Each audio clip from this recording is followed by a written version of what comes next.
moriste por mí, resucitaste para mi justificación, y te doy toda la gloria y la honra y el crédito que ciertamente únicamente tú lo mereces. Dame sabiduría para el compartir de tu palabra y ayúdame, porque yo te necesito y no soy nada ni nadie sin ti. Abre nuestro corazón y nuestro entendimiento y háblanos, Señor, esta tarde. Te lo pido, Padre, en el nombre de nuestro Señor y Salvador Jesucristo. Amén. Gloria a Dios. Pueden tomar su lugar. Mateo, Marcos, Lucas y Juan, ellos dieron testimonio de que Jesús había resucitado y de que Jesús se había levantado de los muertos. Esto lo vemos en los 4 evangelios sinópticos en el Nuevo Testamento.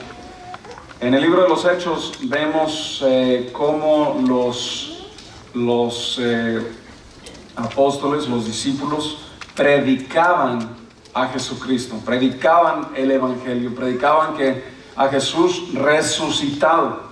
Esa fue la base de la predicación en Hechos capítulo 2, cuando se habla de aquellos a quienes ustedes crucificaron, cuando Pedro le estaba hablando a Israel. Y después de esa prédica, más de 3,000 se convierten al Señor. Entonces eso vemos en el libro de los hechos del Espíritu Santo mediante los apóstoles. Vemos que se predica a Jesucristo resucitado. En las epístolas del Nuevo Testamento vemos a Jesucristo predicado como Salvador. Amén. Lo vemos predicado como Mesías, alguien a quien nosotros debemos venerar, alguien a quien nosotros debemos adorar, darle a Él todo lo que es, toda la gloria, todo el crédito absolutamente, y tenerlo a Él como nuestro Señor, nuestro único Señor y Salvador. Luego, si vamos al libro de la profecía, el último libro en la Biblia, el libro de Apocalipsis, o en inglés se le llaman Revelaciones. En el libro de Apocalipsis vemos a Jesús reinando. Entonces, en todo el Nuevo Testamento, y si vamos al Antiguo Testamento, también todo se apunta hacia el Cristo. En el Nuevo Testamento vemos a Jesucristo resucitado de los muertos. ¿Bien? Y suponemos que en luz de toda esta información, los apóstoles deberían de haber creído. Es más, ellos deberían de haber creído porque Jesús mismo les decía que dentro de poco tiempo Él iba a padecer mucho por los líderes religiosos y que iba a morir, pero que en 3 días iba a resucitar, iba a salir de esa tumba.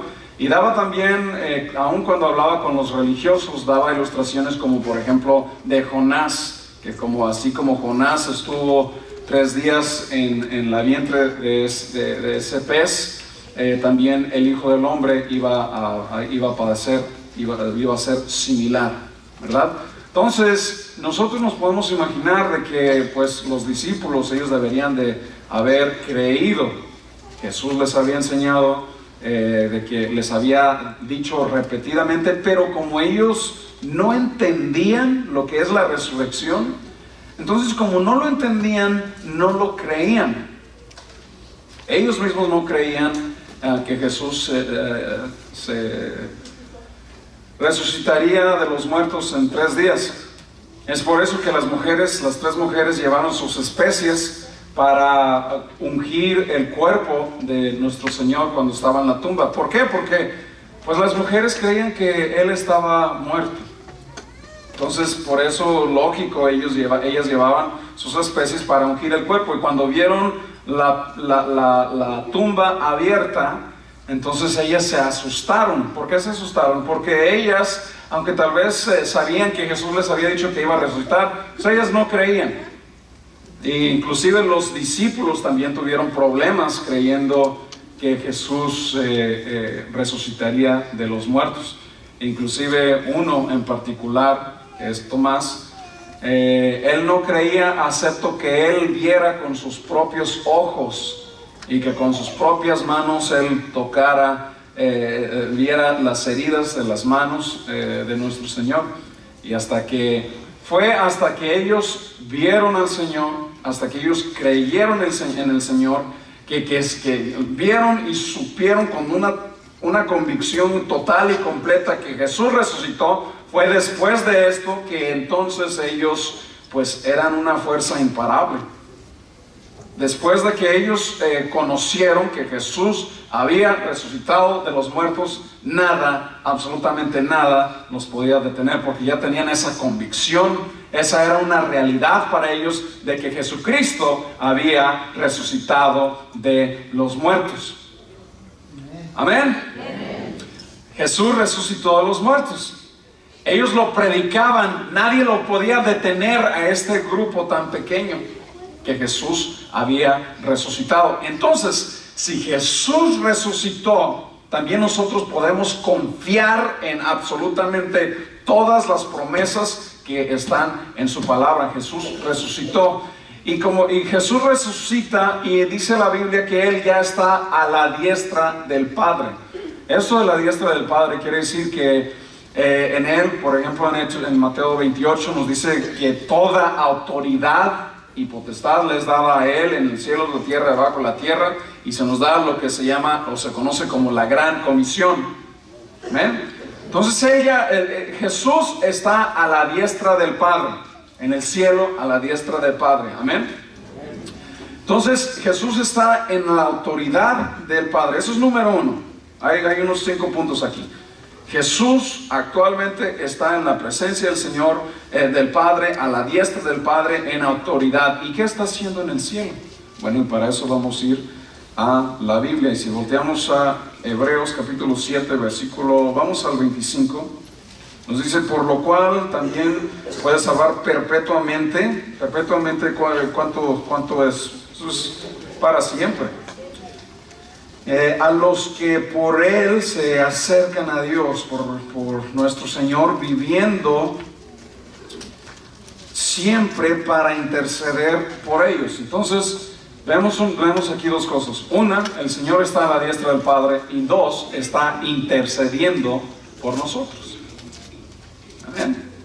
Número 3, también si vamos a Juan capítulo 2, primera de Juan 2, el versículo 1 nos dice: hijitos, estas cosas escribo para que no pequéis. Y si alguno hubiere pecado, abogado tenemos para con el Padre, a Jesucristo el justo. Entonces aquí vemos 3 cosas. 1, Él está en la diestra del Padre. 2, Él está intercediendo por ti y por mí. 3, Él es nuestro abogado. Amén. Y si vamos también a Juan capítulo 14, Juan 14, versículo 2.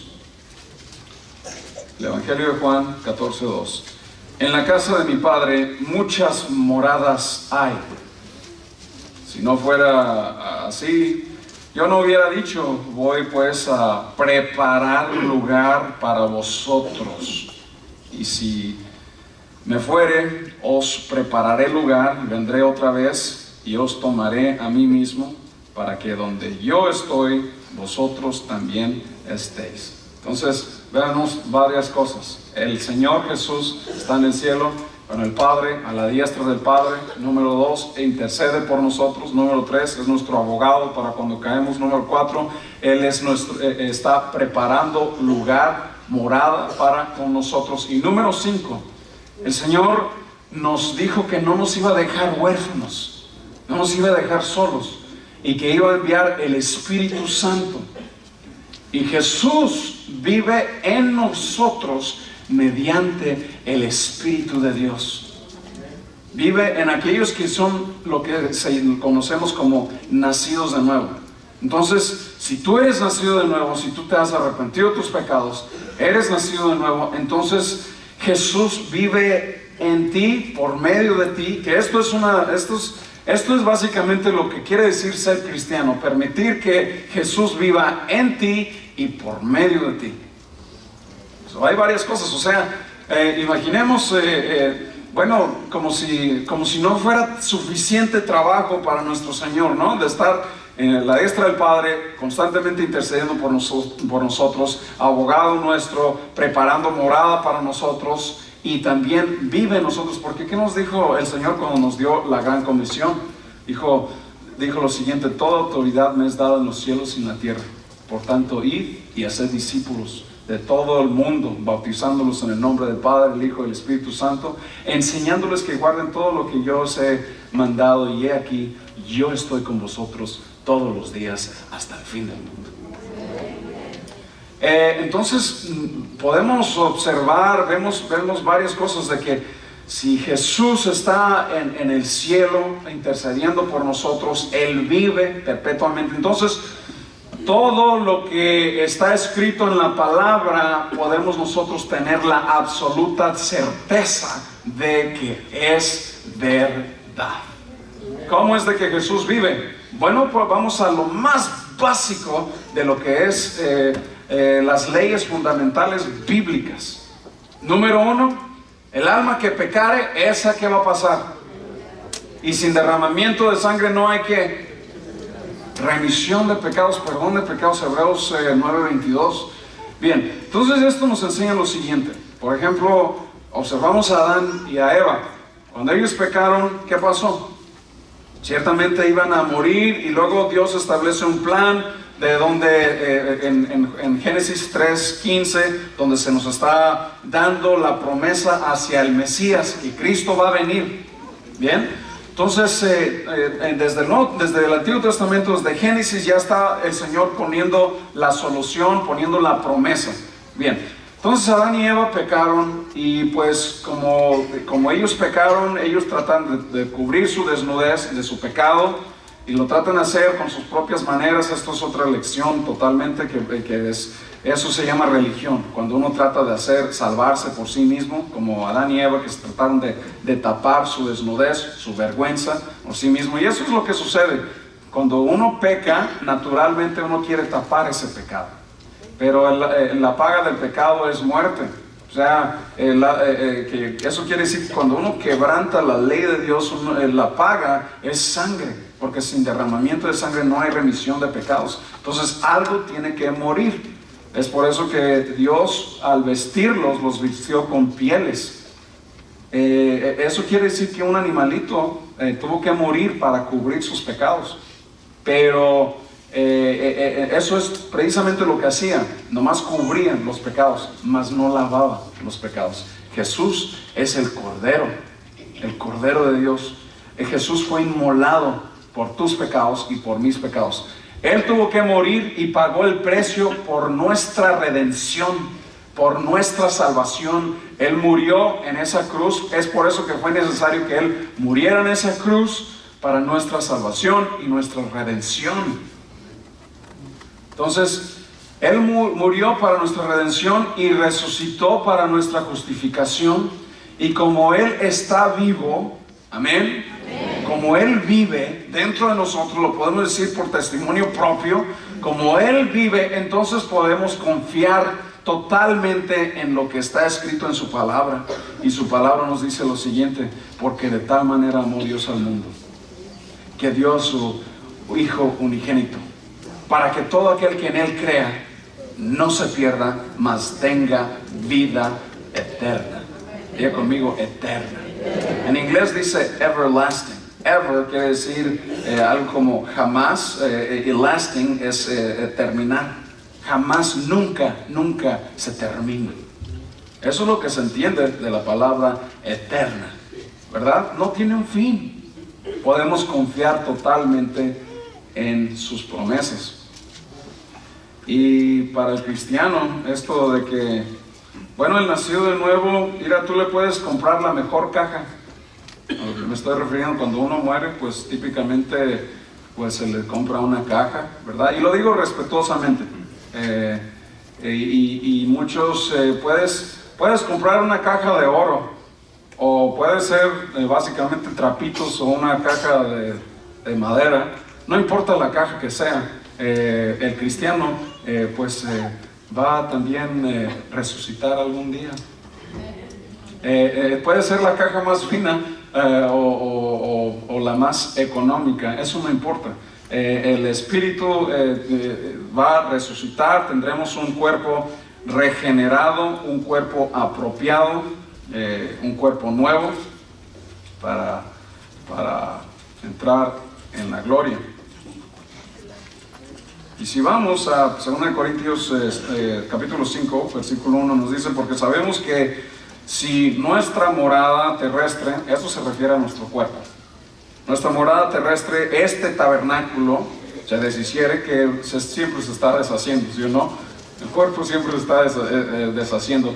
Échale las mejores vitaminas y los mejores todo. El cuerpo naturalmente se va deshaciendo.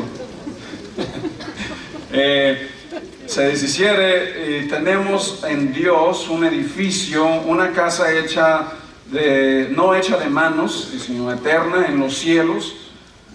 Y por esto también gemimos deseando ser revestidos de aquella nuestra habitación celestial, pues, está en el versículo 3, pues así seremos hallados vestidos y no desnudos, porque asimismo los que estamos en este tabernáculo gemimos con angustia, porque no quisiéramos ser desnudos, sino revestidos, para que lo mortal sea absorbido por la vida.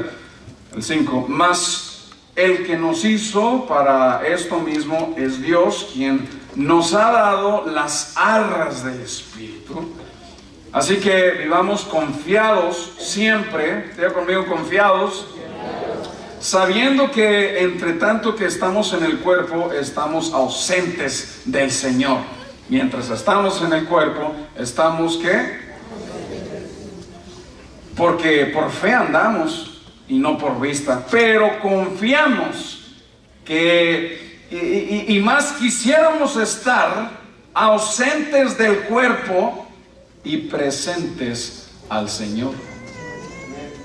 ¿Amén o no amén? Escuché de un pastor que se llama John MacArthur, que nomás no con decir su nombre no quiere decir que estoy tal vez totalmente de acuerdo con todo lo que enseña, no, no, simplemente lo uso como para una ilustración de algo que le sucedió a él, y él compartió que fue lo siguiente. Hubo un tiempo donde él ya estaba moribundo, básicamente no podía respirar, le sucedió un tipo de infección y ya estaba en el hospital, ya estaba básicamente por muerto. Pero toda la congregación donde él pastorea, que es una congregación enorme en el sur de California, se puso a orar por el pastor MacArthur. Entonces, después de 2 semanas, el pastor MacArthur se levanta y se levantó así como medio bravo, o sea, dijo así como quejándose: ¿por qué oraron por mí si ya iba a estar yo con mi Señor? O sea, le entró así como algo, no, oye, yo ya estaba así de cerquitas para ya estar con mi Señor, o sea, ¿por qué se pusieron a orar por mí?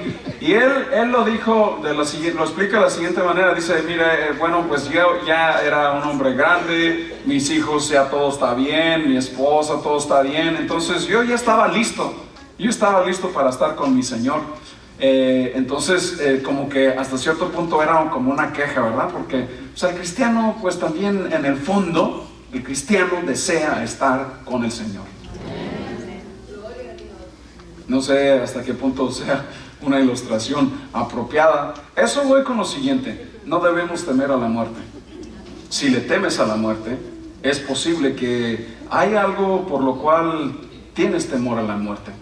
Posiblemente no eres del Señor. Hay otra cosa que hay que considerar. Muchos le temen al dolor del proceso de la muerte.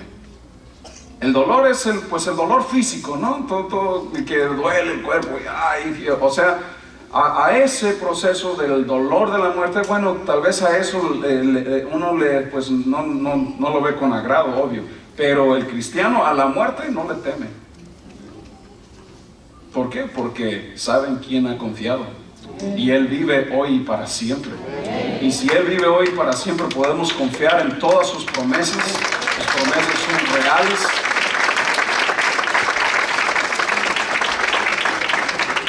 Esto te debería dar, nos da alegría de que confiamos en el Señor. Y si morimos, estamos ausentes en este cuerpo, pero presentes con el Señor. Y confiamos en Él totalmente. Para todos aquellos que le amamos. Amén. Y esa parte de amar al Señor es bien interesante. Estaba compartiendo al Ministerio de Alabanza y de Panderos esta mañana lo siguiente. Había un fariseo que se llamaba Simón.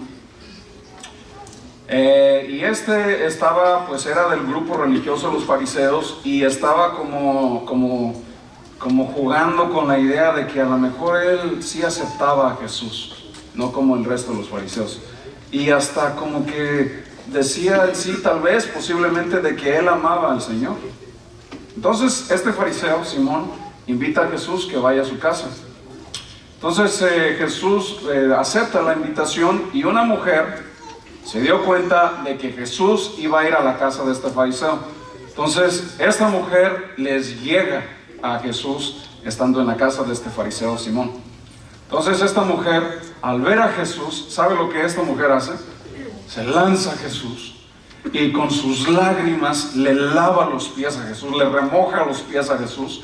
Y nomás para entender, en ese tiempo era costumbre y común de que cuando uno entraba a una casa siempre se tenía que lavar los pies, porque pues en esos tiempos también eran de sandalias, y pues había polvo en la tierra, y esa era la costumbre, la tradición de que entraban en una casa y siempre se lavaban los pies. Entonces esta mujer corre hacia Jesús, se lanza a los pies de Jesús, y con sus lágrimas empieza a remoja todos los pies de Jesús, y con su cabello lo empieza a resecar los pies de Jesús, y a la misma vez está besando los pies de Jesús. Y no termina ahí, le pone perfume a los pies de Jesús. Entonces el fariseo Simón empieza a decir: oye, pues si este es tan profeta, ¿por qué no se da cuenta que esta mujer es una mujer pecadora? Y como que empieza a dudar. No, pues yo estaba como que queriendo confiar en él, pero pues no creo que no es ni profeta, porque mira, no se da cuenta que qué clase de mujer es esta. Entonces Jesús, sabiendo lo que estaban pensando y lo que pensaba este fariseo, le dice: Simón, te quiero hacer una pregunta. Y le contesta: di, Señor. Entonces le dice: había un acreedor, y este acreedor tenía 2 deudores. Uno le debía 500 denarios y el otro le debía 50. Y como vio que ninguno de los dos podía pagarle, tenía para pagarle, entonces les perdonó la deuda. ¿Sabes qué? Está bien, no te preocupes, la deuda está perdonada. Entonces Jesús pregunta: ¿cuál de los 2 deudores amará más? Entonces Simón contesta: supongo que el que debía 500 denarios, o sea, el que debía más. Y Jesús le responde: has contestado correctamente, porque al que más se le ha perdonado, más ama. Amén. Entonces Jesús sigue y dice lo siguiente: yo entré a tu casa y no me ofreciste agua para lavar mis pies. Esta mujer con sus lágrimas me ha lavado mis pies, y con su cabello me ha resecado mis pies. Yo entré a tu casa y no me recibiste con beso, mas esta mujer no ha parado de besar mis pies desde que estoy aquí. Yo entré a tu casa y no me diste aceite para mi cabeza, mas esta mujer con perfume ha ungido mis pies. La conclusión es de que esa mujer amaba más a Jesús que ese fariseo. ¿Cómo podemos aplicar esto nosotros mismos? ¿Cuánto amamos a Jesús? ¿Cuánto verdaderamente amas al Señor? ¿Eres como esa mujer? Yo quiero ser como esa mujer. ¿Cómo? Siempre atendiendo a mi Señor, besando los pies de mi Señor, lavando los pies de mi Señor con mis lágrimas. Aunque yo no soy digno, aunque no sea digno, lanzarme a sus pies y atender a mi Señor. Hay muchos que el servicio al Señor, bueno, pues su servicio al Señor es, bueno, Señor, entra a mi casa y aquí te voy a dar de comer, pero en realidad no le dan atención al Señor. Y yo entiendo que aquí hay una variedad de personas, unos que tal vez no se han acercado totalmente al Señor, tal vez unos que posiblemente juegan con la idea, o otros que están contentos en la vida y no tienen necesidad del Señor. Y para todo esto hay diferentes parábolas.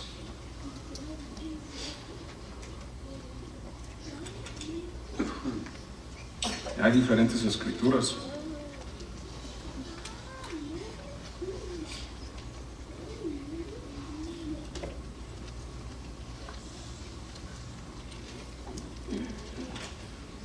Por ejemplo, si vamos a Lucas, ¿les gusta la palabra? Amén. Por ejemplo, en los primeros versículos de Lucas capítulo 8, desde el 1 al 10, se nos Jesús comparte unas parábolas del sembrador y luego empieza a explicarlas desde el versículo 11 en adelante. En el 12 de Lucas 8:12 nos dice, los de junto al camino, los que cayó la semilla, o sea, para empezar, la semilla es la palabra de Dios, versículo 11. Estoy en Lucas 8:11. Dice, esta es pues la palabra, la parábola. La semilla es la palabra de Dios. Versículo 12. Y los de junto al camino son los que oyen, y luego viene el diablo y quita de su corazón la palabra para que no crean y se salven. Y muchos posiblemente que no crean, y pues al no creer pues no hay esa salvación. Y vamos en el 13, y los de sobre la piedra son los que, habiendo oído, reciben la palabra con gozo, porque están alegres de haber recibido la palabra, están entusiasmados de lo nuevo que han encontrado, están todos contentos de lo que ha sucedido, pero estos no tienen raíces y creen por algún tiempo, y en el tiempo de las pruebas se apartan. La que cayó entre espinos, estos son los que oyen, pero yéndose son ahogados por los afanes y las riquezas y los placeres de la vida. Bueno, todo lo placentero, todo lo que es entretenimiento, todo lo que es material, todas esas cosas son los placeres, los afanes, todas esas cosas de la vida, y no llevan fruto, no producen ese fruto. Más a la que cayó en buena tierra, estos son los que con un corazón bueno y recto retienen la palabra oída y dan fruto con perseverancia. Nosotros queremos ser aquellos de tierra buena, ¿sí? Para la tierra buena es aquellos que vienen al Señor en arrepentimiento, están de acuerdo con el Señor y dicen: Señor, yo he pecado contra ti y desesperadamente yo te necesito. Y se ponen de acuerdo con el Señor, con su palabra, en arrepentimiento, y pues y reciben la palabra, retienen la palabra, hacen la palabra. Amén. Eso es bien clave, hacer la palabra, o sea, hacer lo que dice la palabra. ¿Sabe que eso es bien interesante? Si tú haces la palabra, si oyes y haces la palabra, ¿sabes que eres mi hermano? ¿Eres mi hermano? ¿O mi hermana? ¿Mi familia?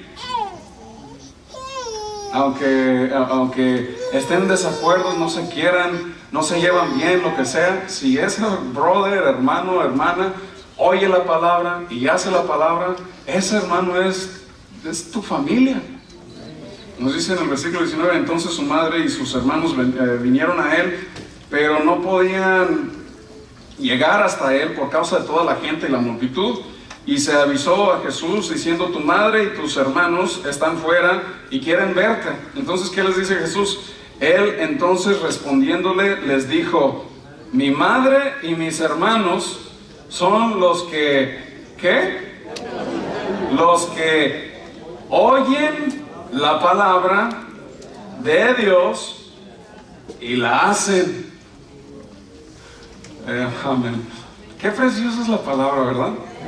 Entonces, eso nos ayuda también para la próxima vez que somos tentados para estar peleados o en contiendas con nuestros hermanos, reconsiderar la posición y decir, ¿sabes qué? Ese es mi hermano en Cristo. Ella es mi hermana en Cristo. Y somos una familia. Pero esto es para los que oyen la palabra y la retienen. Y la verdad, como repito una vez más, como creyentes podemos confiar totalmente en las promesas que están en la palabra para ti y para mí. ¿Por qué? Porque Jesús ha resucitado. Jesús no está en la tumba. Usted puede considerar a todos los demás profetas, todos los más profetas religiosos que se puedan nombrar, y todos ellos están en sus tumbas. Jesús no.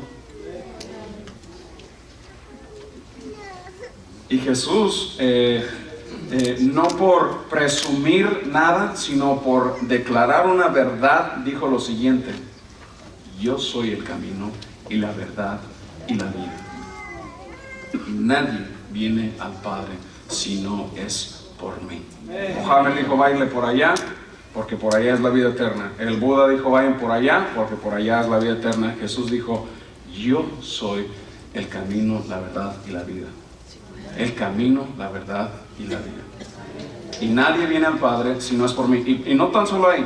Juan capítulo 11, versículo 25, que dijo, era la situación cuando Lázaro había muerto. Entonces Marta dice, Señor Jesús, si hubieras estado aquí, no se hubiera muerto mi hermano. Y Jesús le contesta, él vivirá. Y dice, sí, yo sé que él va a vivir en la resurrección. Sí, él va a vivir en la resurrección. Y Jesús, ¿cómo le dice? Yo soy la resurrección y la vida. El que cree en mí, aunque esté muerto, vivirá.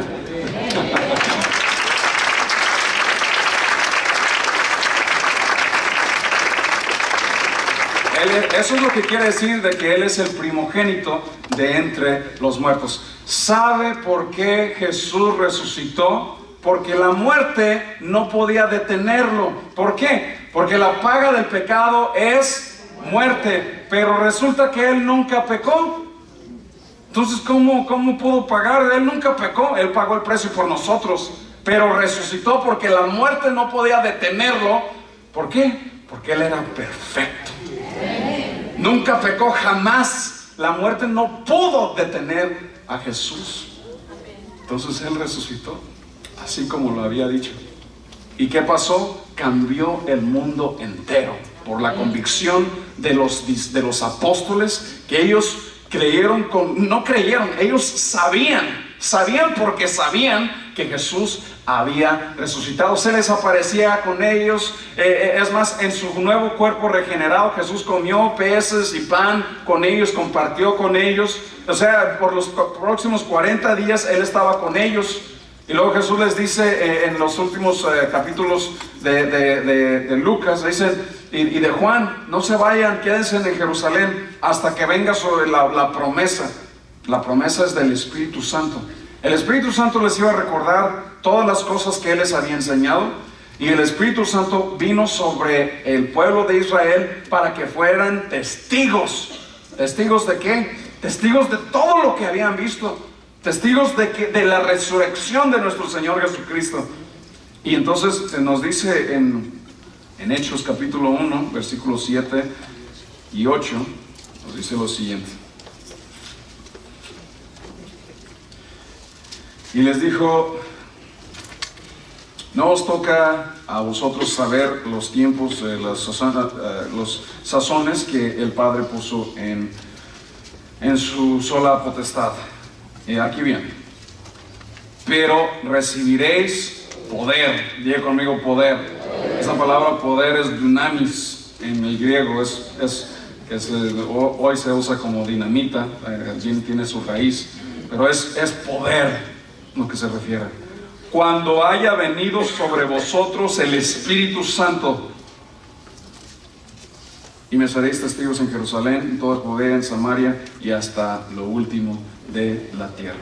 El Espíritu Santo vino sobre los creyentes para que los creyentes fueran testigos del Señor Jesucristo. Y recibieron poder para predicar.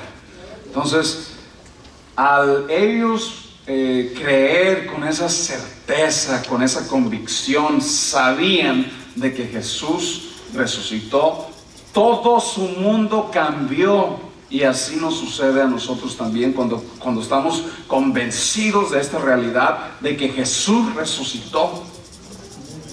Jesús resucitó y Él vive hoy y para siempre. Vive en la diestra del Padre, intercediendo por mí, es abogado por mí, está preparando lugar para mí, vive en mí mediante el Espíritu Santo.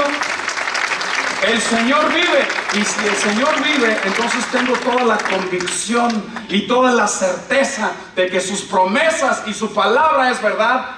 Yo he confiado totalmente mi eternidad en la convicción de que Jesús resucitó. Y no le tengo miedo a la muerte. Y si le tienes miedo a la muerte, es tal vez la convicción del Espíritu de Dios viniendo sobre ti de que tienes que ponerte a cuentas con el Señor. ¿Y cómo se hace? ¿Qué quiere decir esto? Bueno, lo que voy es de que tienes que recibir a Jesucristo en tu corazón para que sea tu único y suficiente Salvador. Lo que pasa es de que, número uno, tienes que arrepentirte de tus pecados.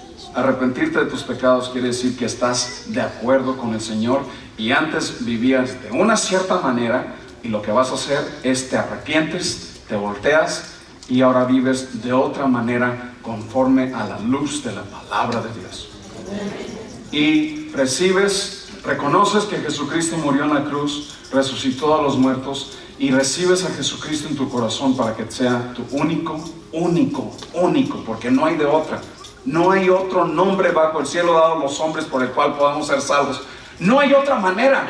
El budista puede decir, oh sí, se tiene que hacer así. El monje puede decir, oh sí, se tiene que hacer así. La Biblia nos dice que la única manera para entrar en el cielo es por medio de nuestro Señor Jesucristo. Y mi confianza está en la palabra de Dios únicamente. No hay variación, no hay otra manera. Jesús es el camino y la verdad y la vida. Nadie viene al Padre si no es por medio de Él. Juan 14:6. Suena radical lo que acabo de decir, ¿no? Pero los apóstoles también tenían una fe también radical. ¿Por qué? Porque ellos sabían lo siguiente: Jesús no está en la tumba, Jesús resucitó, Jesús vive hoy y para siempre, y Él es el mismo ayer, hoy y por los siglos. Él es el alfa, Él es el omega, Él es el principio, Él es el fin, Él es, el que era y el que ha de venir. Él es el todopoderoso. Amén.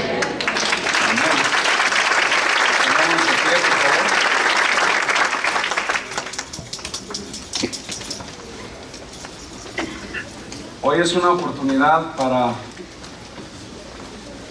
ponerte de a cuentas con el Señor y recibirlo en tu corazón si no lo has hecho.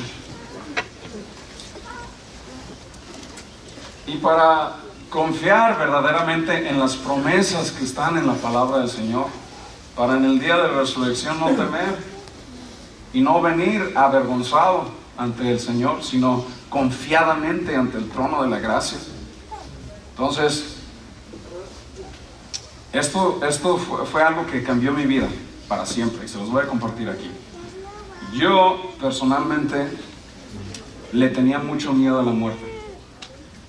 Yo no sé si fue porque en mi niñez vi muchas muertes de mis familiares, del lado de mi papá, también del lado de mi mamá, más del lado de mi papá vi muchas muertes.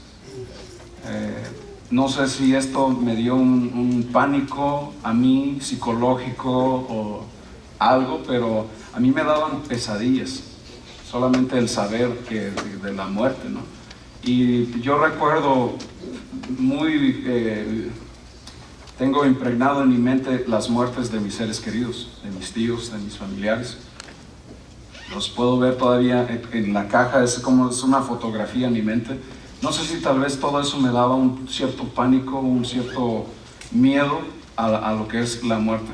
Entonces a mí me daban muchas pesadillas de todo esto, lo que era la muerte. Es más, ni me gustaba ver películas así como de ciencia ficción, de fines del mundo y todo, porque me daba miedo. Yo tenía aproximadamente 12 años, casi para cumplir 13 años, me llevaron a una iglesia. Y me llevaron 3 veces.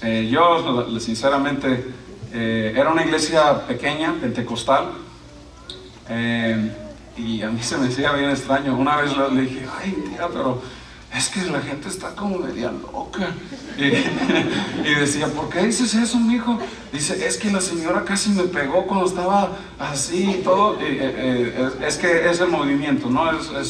Y yo no niego ninguna de estas experiencias. Pero a mí se me hacía extraño, y yo era un niño, pues crecí católico y todo. Entonces era algo muy extraño para mí, el lado carismático y evangelista del evangelio, o evangélico, perdón. Entonces, pero algo me atrayó, me dijo mi tía, dijo, mi hijo, es el Espíritu Santo. Y yo no entendía, decía, ok, tía. Entonces fui el próximo domingo con ella, algo como que me estaba atrayendo hacia el Señor. Luego fui el próximo domingo con ella, que fue el mayo 29 de 1994. Y ese día el predicador dice lo siguiente: si quieres recibir a Jesús en tu corazón, ponte de pie. Y yo era así como me daba pena, introvertido, o sea, yo era muy tímido y lo que sea. Y, como que me daba pena, y dije, no, pues yo, ven lo que sea, yo quiero recibir al Señor. Y recibí al Señor ese domingo, 29 de mayo del 94. Y desde esa noche, todo lo que es temor a la muerte se fue para siempre. Llegó un tío mío que después de eso yo le dije, entonces eso que acabo de hacer, esa oración, ¿quiere decir que yo soy cristiano? Y él me dice, bueno, mi hijo, mucho más que eso. Si tú dijiste, si tú de corazón te arrepentiste de tus pecados y recibiste a Cristo en tu corazón, no tan solo eres cristiano, tu nombre está escrito en el libro de la vida. Y luego me empezó a explicar qué era el libro de la vida. Y fíjese que desde ese mayo 29 del 94, todo eso de temor a la muerte se terminó. ¿Por qué? Porque yo confío en mi Salvador. Confío en el Señor. Confío en sus promesas. Y yo sé que Él resucitó. Yo sé que Él vive. Y le quiero dar esta oportunidad para hacer precisamente lo mismo. Si usted quiere recibir a Jesucristo en su corazón, esta es la oportunidad. Lo que voy a hacer es una oración. Usted la puede hacer conmigo, no tiene que ser la misma oración mía. Si la quiere usar como ejemplo, lo puede hacer. Esto es algo muy personal entre usted y el Señor. Y no le voy a pedir que levante las manos, esto es algo personal entre usted y el Señor. Entonces, inclinamos nuestro rostro, por favor, y oremos. Señor Jesús, Me arrepiento de mis pecados. Perdóname, Señor, de mi maldad y mi iniquidad, porque yo reconozco que yo he pecado contra ti y he quebrantado tus mandamientos. Perdóname, Señor. Yo reconozco que tú muriste en la cruz del Calvario para mi salvación y has resucitado para mi justificación. Y yo te recibo en mi corazón para que seas mi único y suficiente Salvador, porque no hay otro fuera de ti. Te recibo en mi corazón para que seas mi Señor. Y yo viviré para ti por todo el resto de mi vida y de mis días que me permitas en esta tierra, para glorificarte y para honrarte y para serte fiel. En el nombre de nuestro Señor Jesucristo. Amén. Amén. Porque la Biblia nos dice en Juan capítulo 1, versículo 12, ya vamos a ser despedidos aquí en un momento. Mas a todos los que le recibieron, a los que creen en su nombre, les dio potestad, o sea, autoridad, poder, de ser hechos hijos de Dios. Yo lo creo así. Todos los que le recibieron, creen en su nombre, se les dio esa autoridad, potestad para ser hechos hijos de Dios. Escuchemos su palabra y hay que hacer su palabra también. Y si usted hizo esta oración, yo le doy la bienvenida a la familia del Señor.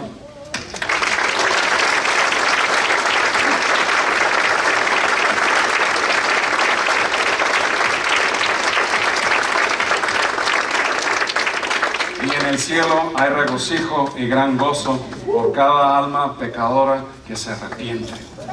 Amén. Démosle palmas muy fuertes. Él resucitó, y porque Él resucitó, podemos confiar totalmente en cada una de sus promesas. Que Dios los bendiga, mis queridos hermanos, este gran día de la resurrección de nuestro Señor Jesús. Que Dios los bendiga.